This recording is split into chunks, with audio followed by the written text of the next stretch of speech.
सीताराम यादव जी। अध्यक्ष महोदय, मैं आपके माध्यम से उप मुख्यमंत्री जी से जानना चाहता हूं कि अटेली तहसील को उपमंडल के रूप में घोषित करने के लिए सरकार द्वारा एक समिति का गठित किया गया है।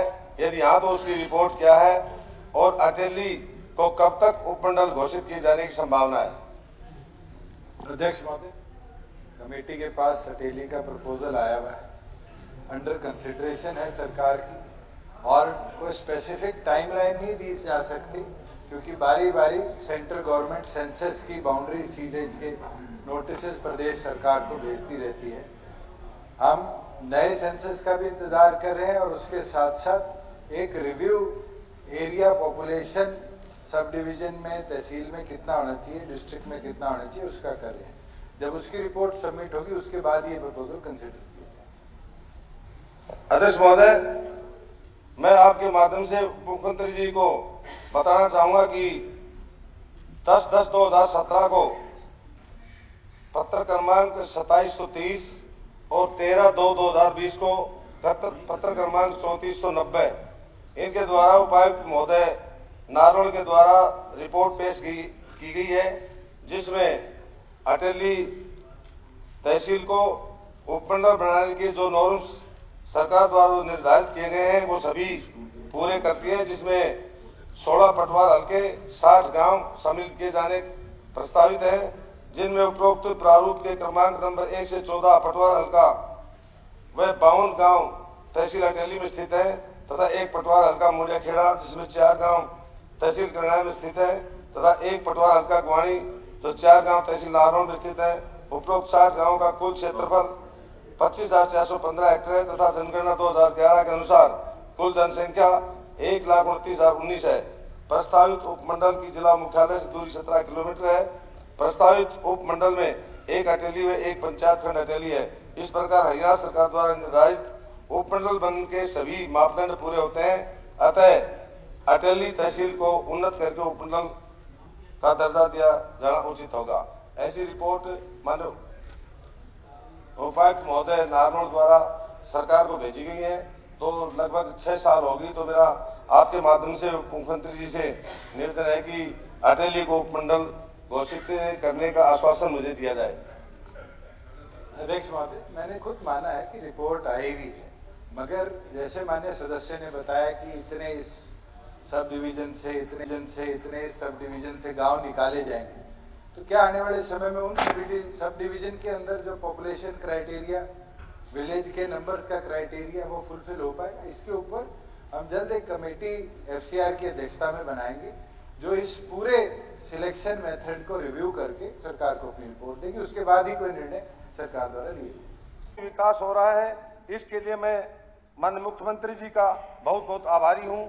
अध्यक्ष महोदय, अब मैं अपने हल्के की कुछ बात आपके समक्ष, आपके माध्यम से मुख्यमंत्री जी के समक्ष रखूंगा। अध्यक्ष महोदय, डोंगड़ाहिर में 16/2/2020 को माननीय मुख्यमंत्री जी द्वारा एक प्रगति रैली का आयोजन किया गया था, जिसमें डोंगड़ाहिर के लोगों ने डोंगड़ाहिर में उप तहसील बनाने की मांग की थी। तो माननीय मुख्यमंत्री जी ने उन्हें आश्वासन दिया था कि डोंगड़ाहिर में हम उप तहसील बनाएंगे। तो अध्यक्ष महोदय, आपके माध्यम से मेरा मुख्यमंत्री जी से निवेदन है कि डोंगड़ाहिर गांव में उप तहसील बनाने का कष्ट करें। दूसरा, डोंगड़ाहिर में एक 6 एकड़ जमीन पर चारदीवारी लगाकर उसमें स्टेज वगैरह बना रखी है।